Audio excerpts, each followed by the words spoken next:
안녕하세요. 추석 명절 잘 보내셨습니까? 오늘도 영과 진리 안에서 드리는 예배 가운데에서 하나님을 더 깊이 만나고 주님을 온전히 높이는 시간 되면 좋겠습니다. 함께 사도신경하심으로 10월 4일 수요 예배 시작하겠습니다. 나는 전능하신 아버지 하나님 천지의 창조주를 믿습니다. 나는 그의 유일하신 아들 우리 주 예수 그리스도를 믿습니다. 그는 성령으로 잉태되어 동정녀 마리아에게서 나시고 본디오 빌라도에게 고난을 받아 십자가에 못 박혀 죽으시고 장서된 지 사흘 만에 죽은 자 가운데에서 다시 살아나셨으며 하늘에 오르시어 전능하신 아버지 하나님 우편에 앉아 계시다가 거기로부터 살아있는 자와 죽은 자를 심판하러 오십니다. 나는 성령을 믿으며 거룩한 공교회와 성도의 교제와 죄를 용서받는 것과 몸의 부활과 영생을 믿습니다. 아멘. 함께 찬송가 288장 예수를 나의 구주 삼고 찬양하시겠습니다. 찬송가 288장입니다.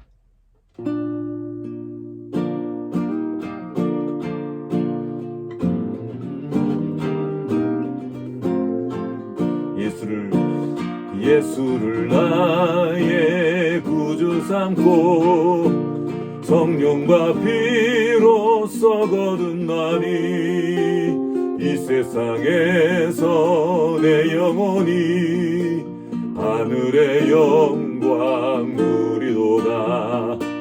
이것이 나의 간증이요 이것이 나의 찬송일세. 나 사는 동안 끊임없이 구주를 찬송하리로다. 온전히 주께 맡긴 내 영 사랑과 음성을 듣는 중에 전사들 왕래하는 것과 하늘의 영광 보리로다. 주 안의 기쁨 누림으로 마음의 풍랑이 잔잔하니 세상과 나는 간 곳 없고 구속한 주만 보이도다. 이것이 나의 간증이요 이것이 나의 찬송일세. 나 사는 동안 끊임없이 구주를 찬송하리로다. 이것이 나의 간증이요 이것이 나의 찬송일세. 나 사는 동안 끊임없이 구주를 찬송하리로다. 함께 기도하시겠습니다. 하나님 아버지 감사합니다. 오늘도 우리에게 새 생명 주시고 함께 아버지 앞으로 나와 자녀됨의 즐거움을 누리며 아버지를 찬양하고 아버지와 함께 기도하고 또 이렇게 말씀 듣게 하시는 은혜를 허락하여 주셔서 감사합니다. 우리가 우리 주 예수 그리스도를 통하여서 우리의 모든 속박으로부터 자유케 되고 그 주님의 주되심으로 인하여서 오늘날 그 모든 원수의 공격으로부터 자유를 누리며 이토록 풍성한 삶을 누릴 수 있도록 은혜 베풀어 주셔서 감사합니다. 주님의 은혜로 인하여 하나님의 자녀됨을 우리가 누리게 도와주시옵소서. 그 자녀됨의 권세와 그 능력을 나타내며 살아갈 수 있도록 우리 모두에게 은혜 위에 은혜를 더하여 주시옵소서. 오늘도 우리의 삶의 자리에서 우리 함께 계신 우리 주님을 경험하기 원합니다. 그 주님을 더 깊이 알아가기 원합니다. 그 주님을 알고 싶은 그 마음으로 말씀 앞으로 나아가오니 오늘도 말씀하여 주시옵시고 주시는 그 말씀 깨달을 수 있도록 주여 역사하여 주시옵소서. 주님 의지하옵고 우리를 권하여 주신 예수 그리스도 이름으로 기도합니다. 아멘. 하늘에 계신 우리 아버지, 아버지의 이름을 거룩하게 하시며 아버지의 나라가 오게 하시며 아버지의 뜻이 하늘에서와 같이 땅에서도 이루어지게 하소서. 오늘 우리에게 일용할 양식을 주시고 우리가 우리에게 잘못한 사람을 용서해 준 것 같이 우리 죄를 용서하여 주시고 우리를 시험에 빠지지 않게 하시고 악에서 구하소서. 나라와 권능과 영광이 영원히 아버지의 것입니다. 아멘. 아멘.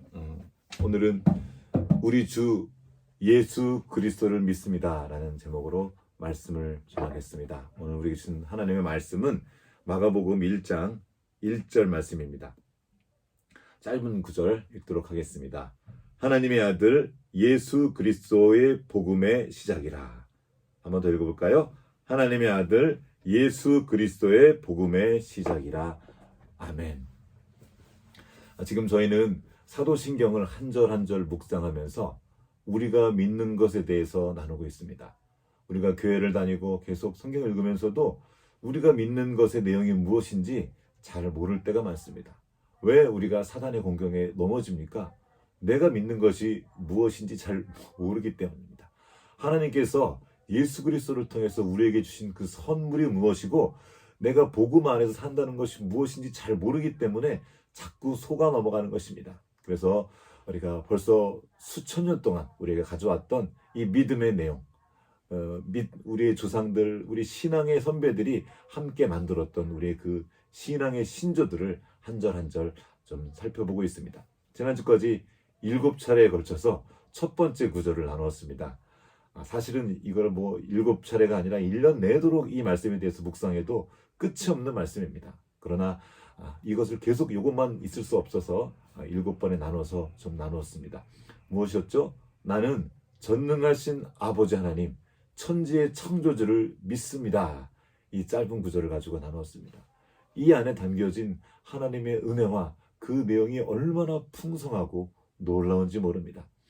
내가 하나님의 자녀로서 누릴 수 있는 모든 특권과 그 풍성함을 매일 그 삶의 자리에서 누리면서 살아가면 좋겠습니다. 자, 우리는 이제 온 우주 만물을 창조하신 전능하신 창조주가 나의 아버지라는 사실이 얼마나 놀라운 은혜요, 특권인지 함께 살펴보았습니다. 이제 그 사실을 알았으면 창조주 하나님의 자녀로서 그 모든 특권을 풍성히 누리고 하나님의 자녀답게 그 형상을 나타내며 살아가야 될 것입니다. 근데 여기서 질문이 하나 생겨나게 됩니다. 그러면 어떻게 우리는 창조주 하나님의 자녀가 될 수 있었을까요? 왜? 무엇 때문에 나 같은 이런 보잘것없는 존재에게 하나님께서 그런 복을 주셨습니까? 그리고 어떻게 그것이 가능해졌을까요? 그 해답이 바로 다음 구절에 나와 있습니다. 사도신경 다음 구절입니다. 나는 그의 유일하신 아들 우리 주 예수 그리스도를 믿습니다. 아멘. 이것이 바로 우리 믿는 바입니다. 오늘은 그 뒷부분인 우리 주 예수 그리스도를 믿습니다. 이 말씀을 가지고 좀 더 깊이 우리 믿는 바에 대해서 나눠보려고 합니다. 하나님의 독생자 예수 그리스도를 믿는다는 것은 무엇을 의미합니까? 바로 하나님의 아들 예수 그리스도께서 사람이 되셔서 우리 가운데로 오셨고 아버지의 모든 약속의 말씀을 이루시고 우리를 하나님의 자녀되게 하신 것을 믿는 것입니다. 지난 시간 동안 우리가 나눈 거죠. 7차례 동안. 자, 요한복음 1장 12절 말씀 한번 보겠습니다. 영접하는 자 곧 그 이름을 믿는 자들에게는 하나님의 자녀가 되는 권세를 주셨으니, 하나님의 자녀가 된다는 것은 그냥 아들 됐다 이 정도가 아닙니다. 거기에는 권세가 있습니다. 왜입니까? 하나님이 온 우주 만물의 창조주요 왕이시기 때문입니다. 통치자이시기 때문입니다. 우리는 그 통치자의 자녀입니다. 뿐만 아니라 이제 그 통치자신 주님과 함께 다스리는 권세까지 받은 것입니다. 이것을 모르기 때문에 계속 사단의 종노릇을 하고 우상을 섬기는 그런 어리석은 일들을 자꾸 반복하게 되는 것입니다. 오늘 이 하나님을 아는 지식, 하나님께서 예수 그리스도를 통해서 우리에게 주신 그 놀랍고 풍성한 은혜가 무엇인지 아는 은혜가 있길 바랍니다. 자, 지금 오늘 읽은 것처럼 예수 그리스도의 이름을 믿는다는 것은 그분을 영접하는 것입니다. 모시는 거죠. 그분을 내 안에, 내 삶에 받아들이고 그 중심의 주인으로 모시는 겁니다. 그렇게 할 때 창조주 하나님이 바로 나의 아버지라는 사실도 함께 믿게 되는 것입니다. 주님을 믿음으로 주님이 하신 일들을까지 믿는 거죠. 만약에 주님을 믿지 않는다면 내가 하나님의 자녀가 될 근거가 없습니다. 그냥 동물 중에 하나로 살아가게 되는 거죠. 소나 개, 돼지와 다를 바 없는 그냥 동물이 아닙니다. 우리는 동물 이상의 존재입니다. 영원하신 하나님의 자녀로서 하나님과 영적인 존재인 하나님과 교통할 수 있는 그런 놀라운 존재라는 거죠. 이것이 어떻게 가능하다고요? 예수님을 믿음으로 가능하다는 겁니다. 오늘은 우리를 창조주 하나님의 자녀가 되게 계신 그리스도, 그 독생자 예수 그리스도를 믿는다는 것의 내용을 조금 더 깊이 살펴보려고 합니다. 우리가 예수 그리스도를 믿는다는 것은 도대체 무엇이고 그 안에 담긴 은혜가 무엇인지도 함께 살펴보도록 하겠습니다. 먼저 오늘 본문 말씀 한 번 더 읽어보겠습니다. 하나님의 아들 예수 그리스도의 복음의 시작이라. 아멘. 이 마가복음은 맨 처음 쓰여진 복음서로 알려져 있습니다. 이 마가복음의 기자인 마가는 초대교회 성도들이 함께 믿었던 예수 그리스도를 복음, 구니스 바이블은 굿 뉴스라고 나타나고 있거든요. 좋은 소식 혹은 기쁜 소식이라고 불렀습니다. 그리고 그 복된 소식을, 그 복음을 간결하지만 깊이 있게 기록했습니다. 그리고 그 첫 구절을 이렇게 시작하죠. 하나님의 아들 예수 그리스도. 하나님의 아들 예수 그리스도. 간단한 말이지만 참으로 어마어마한 말입니다. 당시 로마 식민지였던 한 작은 나라에서 태어난 한 가난한 사람이 그 가난한 사람을 두고 하나님의 아들이라고 부르는 것 자체가 사실은 말이 안 되는 것이기 때문입니다. 고대 세계 지배자들은 자기의 권위를 절대하기 위해서 즉 하나님을 끌어들였고 자신을 신의 아들이라고 표현했습니다. 그러므로 이 말은, 이 신의 아들, 하나님의 아들이란 말은 아무에게나 쓸 수 있는 말이 아니었습니다. 그 나라의 절대자에게나 쓸 수 있는 말이었습니다. 왕이나 어떤 특별한 귀한 사람에게나 쓸 말이었죠. 그런데 그 하나님의 아들이라는 호칭을 일반인에게 쓴다는 건 사실 말이 안 되는 거였습니다. 왜냐하면 이것은 그 말을 쓸 수 있는 유일한 사람인 그 절대자에 대한 반역이기 때문입니다. 그때 당시에 그 아우구스투스가 처음에 그 나라를 시작했어요. 옥타비아누스죠. 그의 별명이 바로 저거였어요. 신의 아들이었습니다. 그런 아폴론의 아들이라는 그런 별명을 가지고 있었어요. 오직 황제에게만 쓸 수 있는 그 호칭을 저 알지도 못하는 일반인, 그 가난한 그 사람에게 사용했다는 겁니다. 말도 안 되는 거였죠. 그런데 마가는 여기서 더 나갑니다. 마가는 그 예수님이 하나님의 아들을 넘어서 예수님을 향해서 주님, 영어로는 롤드죠. 주인이라고 표현하는 것입니다. 자, 마가복음 8장 28절입니다. 또 물으시되 너희는 나를 누구라 하느냐? 예수님이 지금 물어보시는 거죠, 제자들에게. 너희는 나를 누구라 하느냐? 여러분은 예수님을 뭐라고 부르십니까? 베드로가 그 유명한 대답을 하죠. 주는 그리스도시니이다. 주는 그리스도이십니다. 초대교회 공동체는 예수님을 주님이라고 불렀습니다. 이 또한 무서운 말이 아닐 수 없습니다. 누군가를 주라고 부른다는 것은 그가 자신을 다스리는 자임을 고백하는 겁니다. 나는 당신의 것입니다. 당신이 내 마음대로 하실 수 있습니다. 이런 말이에요. 그리고 동시에 이 주님이란 말은 오직 그 시대의 주권자에게만 쓸 수 있었던 것입니다. 자기의 직접적인 주인, 자기의 주인과 그리고 그 시대를 다스리는 황제에게 쓰는 말이었던 것입니다.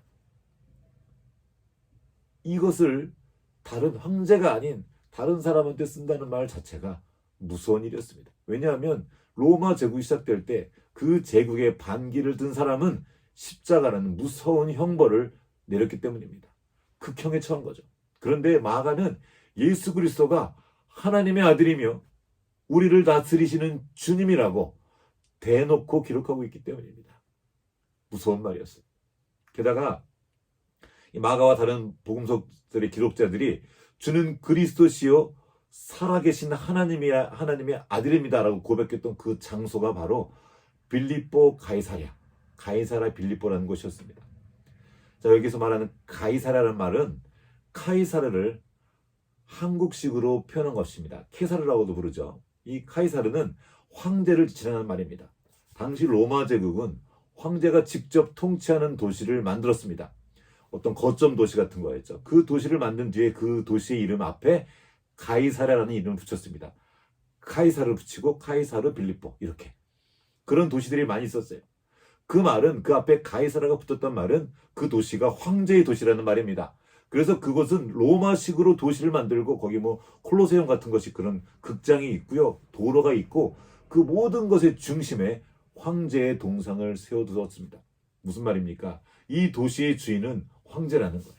그런데 예수님의 제자들은 그 황제의 도시 한복판에서 예수님을 하나님의 아들이시며, 그러니까 그 로마 황제가 하나님의 아들이 아니라 예수님이 유일하신 하나님의 아들이라고 지금 말하는 겁니다. 그리고 그분이 나를 다스리는 주인님이라고 고백한 것입니다. 이 고백은 그냥 단순한 사랑 고백 정도가 아닙니다. 자기의 생명을 걸고 하는 고백이었습니다. 어떻게 그들은 이런 무서운 고백을 서슴지 않고 할 수 있었습니까? 바로 그 다음 말 때문입니다. 주는 그리스도십니다. 그리스도가 무슨 말입니까? 그리스도는 기름 부음 받은 자라는 뜻입니다. 히브리어로는 마시아흐, 또 아람어로는 메시아라고 부릅니다. 이 말의 뜻은 구원자, 우리를 구원해 줄 구원자라는 뜻입니다. 메시아. 또 이 구약 시대에서의 그 기름 부음 받은 자라는 말은 왕, 제사장, 선지자에게 세울 때 머리에 기름을 붓습니다. 그러므로 기름 부음을 받은 자라는 뜻은 하나님의 사람으로 따로 구별되었음을 말해줍니다. 이스라엘 백성들은 이에서 더 나가서 자신을 구원해 줄 구원자, 메시아를 상징할 때 그리스도라는 표현을 사용했습니다. 즉 예수님을 그리스도라고 부르는 것은 예수님이 그들의 왕이시고 제사장이고 선지자이시며 자기들을 그 모든 압제와 어려움에서 구원해 주실 구원자, 즉 메시아이심을 선언하는 것입니다. 자, 이스라엘의 입장에서는 메시아지만 구원자이지만 로마 입장에서는 어떻게 될까요? 반역자가 되는 겁니다. 내 식민지로에 있는 그 나라에서 그 나라 사람이 그 나라를 로마로부터 구원한다는 말은 반역자가 된다는 거거든요. 정말 무서운 고백이 아닐 수 없습니다. 목숨 걸고 하는 고백이었죠. 지금 그 로마의 압제와 그 시대의 큰 혼돈과 어둠, 그 깊은 슬픔과 억울함, 그 무서운 압제로부터 그들을 구원해 주실 메시아가 친히 그들을 찾아오셨습니다. 그리고 실제로 예수님을 만난 사람들은 그 인생이 달라졌어요. 새로워졌습니다. 물론 로마의 압제도 여전했고 인생 가운데 만나는 크고 작은 고난과 아픔도 여전했지만 그 모든 것을 이겨낼 새로운 생명을 얻은 것입니다. 그래서 그들의 인생은 기쁨과 감사로 넘치게 됐고, 그래서 하나님의 아들 주 예수 그리스도에 나타나시면 그들에게 굿뉴스, 복음이었던 것입니다. 복된 소식이 그들에게 들려질 겁니다. 지금 마가는 그가 쓰는 복음서의 시작에 그거를 선포하고 있는 겁니다. 주님이 복음이십니다. 그 복된 소식이 우리에게 들려졌습니다. 그분이 우리의 인생을 구원하셨습니다. 혼돈과 공허와 어둠 가운데 있는 우리의 인생이 그분으로 인해서 빛 가운데 들어갔고 질서가 생기게 되었고 풍성한 생명을 누리게 되었다고 선언하는 것입니다. 그 기쁜 소식을 지금 전하는 거예요. 오늘 우리가 살아가는 시대에도 온갖 나쁜 소식이 가득합니다. 우리는 돈의 제국이 절대 권력을 휘두르는 자본주의 시대를 살아가고 있습니다. 얼핏 보면 자유로운 것처럼 보이지만 우리는 그 제국의 노예처럼 살아가고 있습니다. 날마다 그 돈 때문에 어려워하고 전전긍긍하고 갚아야 될 돈과 내야 될 그 고지서들이 그걸 쌓아놓고 그것 때문에 고심함을 보입니다. 사실상 자유롭지 않은 거죠. 그리고 우리가 살아가는 이 시대는 그 돈의 제국에 반기를 드는 모든 것들을 향해 모든 것들을 정말 처참하게 짓밟아버리고 있습니다. 정치, 경제, 사회적으로도 큰 어려움이 있습니다. 지금 우리나라도 그렇죠. 교육계도 난리가 아닙니다. 모두가 다 아프다고 비명을 지르고 있습니다. 어찌할 바를 모르고 있습니다. 혼돈과 공허 그리고 어두움이 가득합니다. 방향을 잡지 못하는 거예요. 너무나 깜깜하니까 앞이 보이지 않습니다. 도무지 해결될 기미가 보이지 않는 것들이 너무나 많습니다. 나라와 사회 전반적으로도 그렇지만 우리 개인의 인생은 어떻습니까? 우리도 만만치 않습니다. 도무지 어떻게 될지 모르는 난처한 상황들과 크고 작은 아픔과 슬픔들 그리고 어려운 일들이 가득합니다. 온통 도처에 나쁜 소식들이 가득한 거예요. 그런데 그런 우리에게 복음이 들려진 겁니다. 하나님의 아들 예수 그리스도가 우리의 주인이라는 겁니다. 이것이 복음이에요. 왜 그것이 복음이 됩니까? 천지를 창조하신 하나님께서 예수 그리스도를 통해서 우리를 자녀 삼아 주셨다는 겁니다. 그리고 더 이상 돈의 제국의 노예가 아니라 하나님의 자녀로 살아갈 수 있는 길을 열어주신 겁니다. 놀라운 복입니다. 베드로가 황제의 신상 앞에서 주는 그리스도시여 살아계신 하나님의 아들입니다 라고 고백했던 것처럼 우리도 돈을 상징하는 그 황금 송아지의 신상 앞에서 돈이 아니라 예수님이 구원자시며 주인이시라고 선포하는 사람들입니다. 사람들은 자유를 위해 돈을 섬깁니다. 돈이면 다 된다는 거예요. 그러나 우리는 그것이 오히려 우상의 노예가 되는 것임을 알고 있습니다. 오히려 우리는 주님을 섬김으로 자유를 누립니다. 주님의 그 말씀이, 그 진리가 우리를 자유케 하는 겁니다. 노예처럼 정말 비참한 삶을 살 수밖에 없는 우리가 사실은 하나님의 자녀라고 알려주기 때문입니다. 그리고 그 자녀 안에 엄청난 특권이 있다고 알려주는 거예요. 그거를 꺼내 쓰라는 겁니다. 하나님이 사람 안에 담아주신 그 형상과 그 놀라운 능력과 그 풍성함은, 그 소중함과 그 존귀함은 정말 말할 수 없이 크고 풍성합니다. 그것을 알라는 거예요. 그 알면서 자유가 시작됩니다. 그걸 모르기 때문에 자녀가 되기 위해서, 내가 인정받기 위해서, 무언가를 누리기 위해서 엄청나게 애를 쓰는 것입니다. 이것은 완전히 다른 차원이에요. 내가 자녀이기 때문에 애쓰고, 자녀이기 때문에 그 자녀의 진실을 나타내려고 힘쓰고 애쓰는 것과, 내가 사랑받는 자이기 때문에 그 사랑을 나타내기 위해서 감사함으로 열심히 애쓰고 그 기쁨으로 그것을 하는 것과, 사랑받기 위해서 애쓰고 힘을 쓰는 것은 완전히 다른 이야기입니다. 주님께서 예수님을 통해서 우리의 존재를 바꿔주신 거예요. 존재의 진실을 바꿔주신 겁니다. 왕의 자녀로 삼아주신 거예요. 이게 하나님께서 예수 그리스도 통해서 하신 것입니다. 그 모든 약속을 예수님을 통해서 성취하신 겁니다. 이제 우리가 그것을 믿고 받아 누리는 거예요. 그래서 그것이 복음입니다. 그 복음 때문에 이 땅에 있는 모든 슬픔과 아픔과 어려움에도 불구하고 그것들을 이겨낼 수 있는 것입니다. 기뻐하며 그 시간들을 보낼 수 있는 겁니다. 이제 더 이상 우리는 돈의 통치가 아니라, 세상 제국의 가치가 아니라 주님의 통치 아래 거하며 하나님 나라의 가치로 살아가는 천국 시민이 된 것입니다. 이제 뿐만 아니라 그리스도 안에서 주님과 함께 다스리는 왕 같은 제사장으로 서는 것입니다. 예수께서 누렸던 그 모든 축복을 우리에게 나누어 주신 것입니다. 이 모든 기쁨과 감사를 이 짧은 고백 안에 담아둔 겁니다. 나는 전능하신 아버지 하나님, 천지의 창조주를 믿습니다. 그 온 우주 만물의 창조주가 나의 아버지인 것을 믿습니다. 그리고 어떻게 이것이 가능해졌습니까? 그의 유일하신 아들 우리 주 예수 그리스도를 통하여서 그 하나님의 약속이 내 삶에, 나의 영혼 가운데 실제가 되었음을 믿습니다 라고 선언하는 겁니다. 이 사실을 믿는 사람은 이제 이전처럼 살 수 없습니다. 그것이 얼마나 헛되고 얼마나 허무한 것임을 보았기 때문에 세상 것들이 그것으로부터 자유한 삶을 사는 것입니다. 여기서 질문할 수가 있습니다. 아니, 우리는 육체를 입고 살아가는 사람들 아닙니까? 돈이 필요하지 않습니까? 먹고 마시는 것이 필요하고 살 집도 필요합니다. 이 모든 것들이 필요한 것 맞습니다. 그런데 뭐라고 말씀하십니까? 이 모든 필요를 주님께서 아신다는 겁니다. 당신의 자녀에게 이것을 주신다는 거예요. 저도 내 아이를 키우고 있습니다.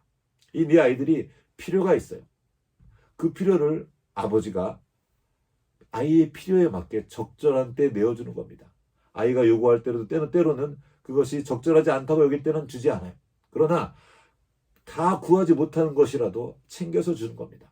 마치 아버지가 자기의 자녀들을 돌보고 세우는 것처럼 하나님께서 우리의 삶을 돌보시고 인도하십니다. 그것을 예수 그리스도를 통해서 확증해 주신 겁니다.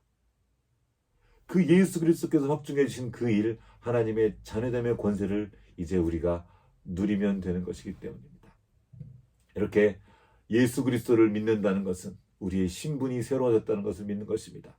예수 그리스도의 생명이 우리 안에 있음을 믿는 것입니다.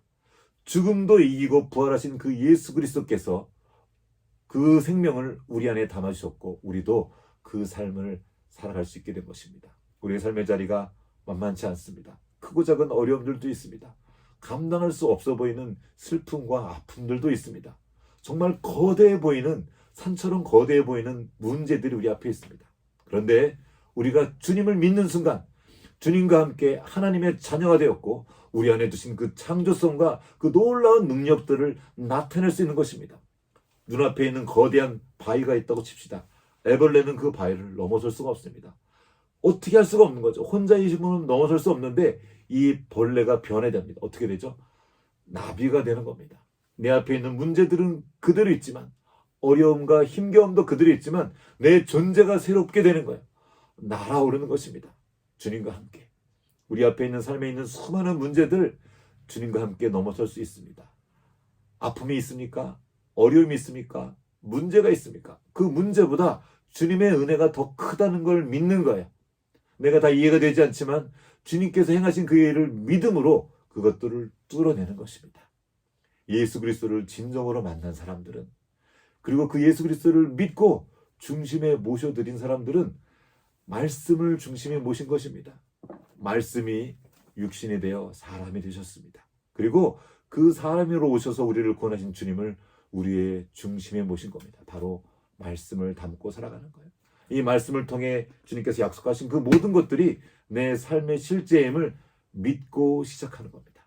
그럼 하나님께서 그 실제를 또한 우리 가운데 보이시는 겁니다. 이것이 예수 그리스도가 우리의 복음인 이유이며 우리가 우리 주 예수 그리스도를 주님이라고, 그리스도라고, 하나님의 아들이라고 고백하는 이유입니다. 오늘도 이 복음 안에서 주님을 통해 주신 모든 복을 풍성히 누리는 우리 하루하루가 되기를 주님의 이름으로 축복합니다. 같이 기도하시겠습니다. 하나님 아버지, 감사합니다. 우리 주 예수 그리스도를 통하여서 하나님의 자녀 삼아 주시고 그 자녀의 권세와 그 모든 풍성함을 누리게 하심을 인하여 감사드립니다. 사단은 끊임없이 우리가 하나님의 자녀가 아니라고, 네 힘으로, 네 생각만으로, 네 것으로 살아가라고 우리를 유혹합니다. 그러나 우리는 믿습니다. 주 예수 그리스도께서 우리와 함께 하시며 우리에게 필요한 모든 것들을 공급하시고 우리의 삶을 인도하여 주심을 믿습니다. 우리가 주님이 우리의 주인이심을 고백하며 세상의 노예가 아니라 우상을 섬기며 살아가는 것이 아니라 세상을 다스리며 주님과 함께 통치자가 되어서 우리의 삶을 넉넉히 이기는 삶을 살아갈 수 있도록 주여 우리를 붙잡아 인도하여 주시옵소서. 지금은 교회의 머리 되신 우리 구주 예수 그리스도의 은혜와 하나님 아버지의 크신 사랑하심과 성령의 교통하심이 이제 예수 그리스도를 통하여서 하나님의 자녀됨을 믿고 그 자녀됨의 풍성함과 특권을 풍성히 누리며 살아가기 원하는 여기 모인 모든 주님의 자녀들 가운데 이제로부터 영원토록 함께 하셨기를 간절히 축원하옵나이다. 아멘.